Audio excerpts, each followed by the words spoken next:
Guys welcome back. എല്ലാവർക്കും നമസ്കാരം.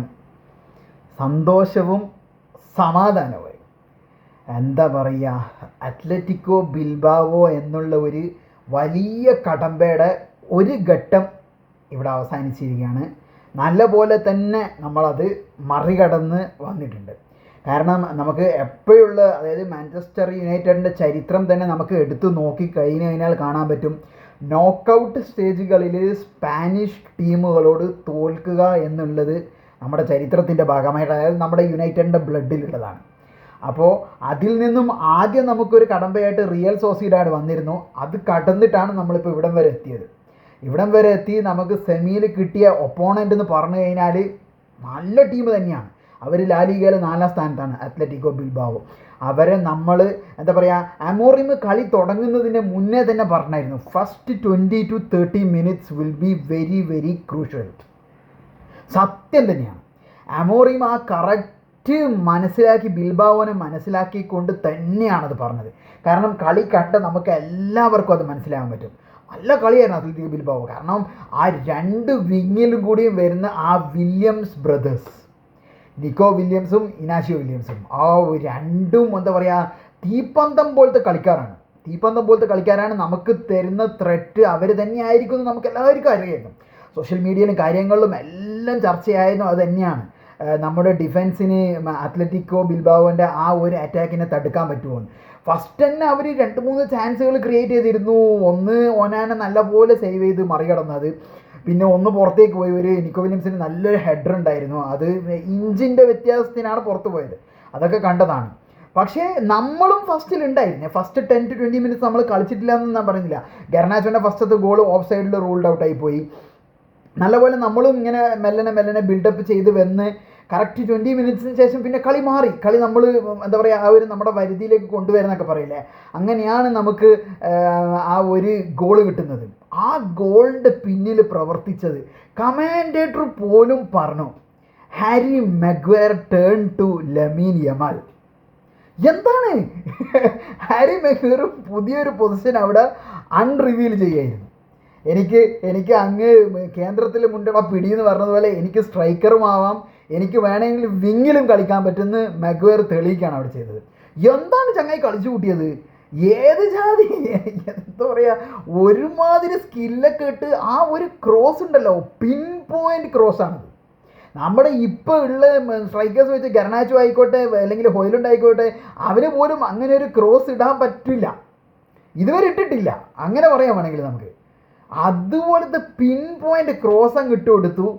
അത് കറക്റ്റായിട്ട് ഹെഡ് ചെയ്തു ഫാർ പോസ്റ്റിൽ. കസമേറോ എന്താ പറയുക, ഭയങ്കര നല്ലൊരു പൊസിഷനിങ് കസമേറോൻ്റെ അടുത്ത്. ആ ഒരു സീനിയർ ക്വാളിറ്റി പ്ലെയർ, യൂറോപ്യൻ കോമ്പറ്റീഷനിൽ നമുക്ക് എപ്പോഴും ഉപകാരപ്പെടുന്ന ആ ഒരു കളിച്ച് പരിചയമുള്ള ഒരു പ്ലെയർ കസിം ബായ് നല്ല പോലെ നിന്നു, പക്കായിട്ട് ഹെഡ് ചെയ്ത് സംഭവം അടിച്ച് കയറ്റി. ഒന്ന് വേണ്ടപ്പോൾ തന്നെ എനിക്കൊക്കെ എന്താ പറയുക, ടെൻഷനായിരുന്നു. കോൺഫിഡൻസ് എന്ന് പറഞ്ഞ സാധനമില്ല, ഫുള്ളി ടെൻസ്ഡ് ആയിരുന്നു. കളിയിൽ ഫുള്ളി ടെൻസ്ഡ് ആയിരുന്നു. കാരണം അത്ലറ്റിക്കോ ബിൽബാവോ അറിയാലോ. പക്ഷേ എന്താ പറയുക, ഇന്നലെ ഫുള്ള് നമുക്ക് നല്ല ഒരു ഡേ ആയിരുന്നു എന്ന് തന്നെ പറയാം. അവരുടെ ആ ഒരു അറ്റ്മോസ്ഫിയറൊക്കെ കണ്ടിട്ട് പേടിച്ച് പോയിട്ടുണ്ടായിരുന്നു കേട്ടോ, ഭയങ്കര അറ്റ്മോസ്ഫിയർ ആയിരുന്നു. പക്ഷേ പിന്നെ ആ ഒരു പെനാൽറ്റി കിട്ടി, അവർക്ക് റെഡ് കാർഡ് കിട്ടി, സംഭവം പൊളിയായി. പിന്നെ ബ്രൂണോൻ്റെ ഫസ്റ്റ് ഗോൾ, പെനാൽറ്റി ഗോൾ അറിയാം നമുക്ക്, ബ്രൂണോ സ്പെഷ്യലിസ്റ്റായി മാറിയിട്ട് തന്നെ ഉണ്ട്. ബട്ട് ആ ഒരു സെക്കൻഡ് ഗോൾ ബ്രൂണോൻ്റെ, അതായത് യുണൈറ്റഡിൻ്റെ 3rd ഗോൾ, അത് പറയാതിരിക്കാൻ വയ്യ. Hats off. അതിൽ ആ ഒരു ഉഗാർട്ടേൻ്റെ ആ ഒരു ബാക്ക് ഹീൽ പാസും കൂടി ഉണ്ടല്ലോ, ഹോയിലുണ്ടായിട്ടുള്ള നല്ലൊരു ബിൽഡപ്പ് പ്ലേ ചെയ്ത് വന്ന് ബാക്കിലേക്ക് ആ ഒരു ബാക്ക് ഹീൽ പാസ് വിട്ട് ബ്രൂണോൻ്റെ ഫിനിഷ്. ശരിക്കും ഗർനാച്ചോവും ഹോയിലുണ്ടൊക്കെ ഈ ബ്രൂണോനെ തന്നെ കണ്ടുപിടിച്ചാൽ മതി, വേറെ എവിടെയും പോകണ്ട, എക്സ്ട്രാ ട്രെയിനിങ്ങിന് ഒന്നിനും പോകേണ്ട ആവശ്യമില്ല. ബ്രൂണോൻ്റെ കൂടെ കളിച്ച് ബ്രൂണോൻ്റെ കൂടെയുള്ള ആ ഒരു ഫിനിഷും കാര്യങ്ങളും മാത്രം പഠിച്ചാൽ മതി, വേറെ ഒന്നും ആവശ്യമില്ല. അത് മാത്രമേ വേണ്ടുള്ളൂ. ശരിക്ക് ഒരു വിഷമം എന്താണെന്ന് വെച്ച് കഴിഞ്ഞാൽ, സെക്കൻഡ് ഹാഫിൽ നമ്മൾ ഡോമിനേറ്റ് ചെയ്ത് കളിച്ചു. പക്ഷേ ഒരു 2 ഗോള് അല്ലെങ്കിൽ 1 ഗോളും കൂടി അടിക്കായിരുന്നു.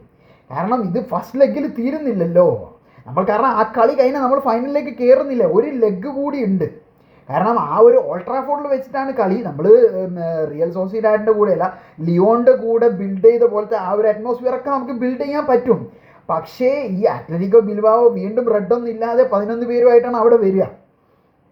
അതാണ് ഒരു പേടി. ആ ഒരു പേടിയാണ് ഞാനിപ്പോൾ വീഡിയോ ചെയ്യുന്നത് മനസ്സിലുള്ളത്. പക്ഷേ അതും നമ്മൾ തരണം ചെയ്യും. ലിയോണിൻ്റെ കൂടെ ഈസി ആയിട്ട് വിട്ട പോലെ വിടാനേ പാടില്ല. ആസ് യൂഷ്വൽ ഇവരെ എങ്ങനെയാണോ കളിക്കുന്നത് അത് കളിക്കുക, അല്ലാതെ ബസ് പാർക്ക് ചെയ്യാനോ ഫുള്ളി ഡിഫെൻസീവ് ആയിട്ടുള്ള ഗെയിമിലേക്ക് മാറണ്ടാണെന്നാണ് എൻ്റെ ഒരു അഭിപ്രായം. എൻ്റെ ഒരു അഭിപ്രായത്തിൽ അമോറിം അതിന് നിൽക്കുകയേ വേണ്ട. 3 ഗോൾ ലീഡ് ഉണ്ടല്ലോ എന്ന് വിചാരിച്ചിട്ട് അതിന് നിൽക്കാതെ ആസ് യൂഷ്വൽ കളിക്കുന്നത് പോലെ, അതായത് ഇന്നത്തെ കളിയിൽ ഫസ്റ്റ് 20 to 30 മിനിറ്റ്സ് കളിച്ചല്ലോ, അതേപോലെ തന്നെ അങ്ങോട്ട് കളിക്കുക. അല്ലാണ്ട് വെറും ബസ് പാർക്ക് ചെയ്ത് കളിച്ചാൽ ചിലപ്പം അവന്മാരെ അടിക്കാനുള്ള സാധ്യതയുണ്ട്. കാരണം അവരുടെ മെയിൻ സ്റ്റൈല് കൗണ്ടർ തന്നെയാണ്. ലോങ് ബോൾ ഇടുക, 2 വിങ്ങിന്നും സൂപ്പർ ജെറ്റ് പോകുന്ന പോലെ സാധനങ്ങൾ പോകും. അതാണ് അവരുടെ പ്ലേ സ്റ്റൈൽ. അപ്പോൾ അതിന് നിൽക്കാതെ നോർമലായിട്ട് കളിക്കാം. പിന്നെ പോസിറ്റീവ് ന്യൂസ്, ഇന്നലെ ലൈനപ്പ് വന്നപ്പോൾ എനിക്കൊരു ബാഡ് തോന്നിയത് ലിൻഡലോഫിനായിരുന്നു. ഞാനിങ്ങനെ വിചാരിച്ചു, എന്തിനാണ് ഇവൻ അതുപോലെ തന്നെ ചങ്ങായി കൊണ്ടുപോയിട്ട് മമ്മൂട്ടിയാകാൻ നോക്കിയതായിരുന്നു. കയറി സ്ട്രെയിറ്റ് കൊണ്ടുപോയിട്ട് കറക്റ്റ് നിക്കോൻ്റെ കാലിനങ്ങ് കൊടുത്തു. ഞാൻ വിചാരിച്ചത് ഗോളായി തന്നെയാണ്. ഫസ്റ്റ് ഹാഫിൽ ഫസ്റ്റ് 10 മിനിറ്റ്സിൻ്റെ ടൈമിൽ തന്നെയായിരുന്നു ആ ഒരു ഇൻസിഡൻറ്റ് വന്നത്. പക്ഷേ അതിന് ശേഷം ലിൻഡലോഫിൻ്റെ ഒരു നല്ല 2 ക്ലിയറൻസ്, നല്ല അടിപൊളി. ഫസ്റ്റത്തെ ഒരു clearance on the bottle rebound വന്നപ്പോൾ വീണ്ടും ഒരു ഗോൾ ലൈൻ ക്ലിയറൻസ് പോലെ തന്നെ നല്ലതായിരുന്നു. പക്ഷേ സെക്കൻഡ് ലെഗിൽ എന്തായാലും നമ്മുടെ ഡിഫൻസ് കുറച്ചുകൂടി സ്ട്രോങ് ആവുന്നുള്ളതിൽ ഒരു സംശയം വേണ്ട. കാരണം മത്തായിസ് ഡിലൈറ്റ് ഈസ് ബാക്ക്. ഡിലൈറ്റും ഇറങ്ങി, അമാദും ഇറങ്ങി. അമാദിൻ്റെ കളിയൊന്നും മറന്നിട്ടില്ല. അമാദ് ആ ഒരു പഴയ ആകെ 10 മിനിറ്റേ കളിച്ചുള്ളൂ. 83-ാം മിനിറ്റിൽ വന്ന് 94 മിനിറ്റ് വരെ കളിച്ചു. പക്ഷേ ആ ഒരു കളിയിൽ തന്നെ ചങ്ങായി ഡ്രിബിൾ ചെയ്ത് പെനാൽറ്റി ബോക്സിൻ്റെ ഉള്ളിലേക്ക് എത്തിയിട്ടുണ്ട്.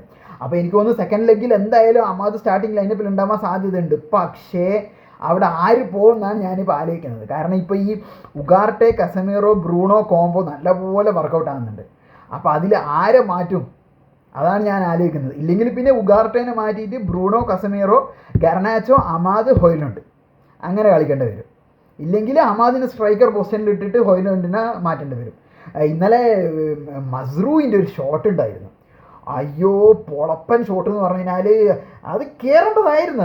അതുകൂടി കയറിയിട്ടുണ്ടെങ്കിൽ ഒരു സമാധാനം. എന്തായാലും സന്തോഷം തന്നെയാണ്. 3-0 പ്രതീക്ഷിച്ച സ്കോറേ അല്ല. റെഡ് കാർഡ് കിട്ടി, 3 ഗോൾ നമ്മൾ അടിച്ചു, വിജയിച്ച് തിരിച്ചു വരികയാണ്.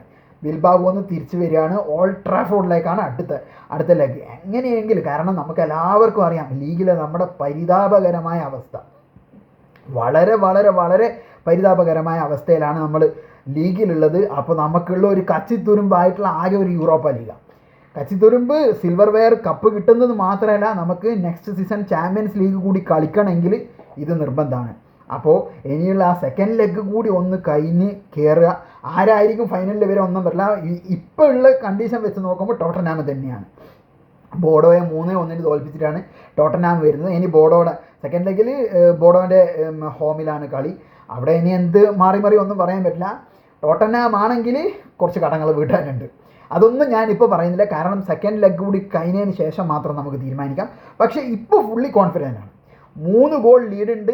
വെറുതെ അത് കൊണ്ടുപോയി നമ്മുടെ പ്ലേയേഴ്സ് നശിപ്പിക്കാതിരിക്കട്ടെ. വെറുതെ ഈ ഗോപി വരക്കാനാക്കണ്ട. നല്ലപോലെ കളിക്കുക. ആ സെക്കൻഡ് ലെഗും 12th മാനായിട്ട് ഓൾഡ് ട്രാഫോർഡ് എന്തായാലും ഉണ്ടാകും. ലിയോണിൻ്റെ കൂടെ നമ്മൾ കണ്ടതാണ്. അല്ലാണ്ട് ആസ്നലിനെ പോലെ ആപ്പ ബാനർ അടിച്ച് ആപ്പ ഫാൻസ് അല്ല. ആദ്യം തന്നെ പറയാം, ഫുള്ള് ട്രോളാണ് സോഷ്യൽ മീഡിയ ആസ്നലിനെതിരെ. എന്താണ് ചങ്ങായിമാർ കളിച്ചു കൂട്ടിയത്? ഇത്രയും വർഷങ്ങൾക്ക് ശേഷം ഒരു സെമി ഫൈനൽ കളിക്കുന്നവരെ ഇങ്ങനെയാണ് സ്റ്റേഡിയം ഒന്ന് സെറ്റപ്പ്. അതൊക്കെ നമ്മുടെ കഴിഞ്ഞ കളി ലിയോണിൻ്റെ ആ ഒരു ഓൾഡ് ട്രാഫോർഡ് മാച്ച് എടുത്ത് നോക്കാൻ പറയാം അവന്മാരോട്. എന്താണ് അതുപോലെ ആയിരിക്കണം തന്നെയാണ്. ആ 12th മാനായിട്ട് നമ്മൾ ഉണ്ടാവണം. ഇന്നലെ ബിൽബാവോൻ്റെ സ്റ്റേഡിയം കണ്ടില്ല, അതുപോലെ ഓൾഡ് ട്രാഫോർഡ് നിന്ന് കത്തിക്കുക. സെക്കൻഡ് ലെഗ് കൂടി നമ്മൾ പിടിച്ചെടുത്ത് എന്താ പറയുക, രാജകീയമായി തന്നെ ഫൈനലിലേക്ക് പ്രവേശിക്കണം. സെൻറ്റർ ബാക്ക് എന്തായാലും ഡിലൈറ്റ് വന്നതോടുകൊണ്ട് നമ്മൾ കുറച്ചുകൂടി സ്ട്രോങ് ആകും. യോറോ, മഗ്വയർ, ഡിലൈറ്റ്. എനിക്ക് അതിൽ ഭയങ്കര സന്തോഷമുണ്ട്. പരിക്കാവാതെ നിൽക്കട്ടെ, കാരണം ഒരു കളി കൂടി ഉണ്ട്, അതിൻ്റെ ഇടയിൽ ഒരു കളി കൂടി ലീഗിൽ വരുന്നുണ്ട്. ആരും ഇൻജുവേർഡ് ആവാണ്ട് സെക്കൻഡ് ലെഗ് നമുക്ക് പൂർത്തിയാക്കേണ്ടതാണ്. അപ്പോൾ എല്ലാവരും സന്തോഷമായിരിക്കും എന്ന് വിചാരിക്കുന്നുണ്ട്. കാരണം അത്രയും വലിയൊരു കടമ്പയാണ് നമ്മൾ കടന്നിട്ടുള്ളത്. അപ്പോൾ നമുക്കിനി അടുത്തൊരു വീഡിയോ ആയിട്ട് കാണുന്നത് വരെ ബൈ.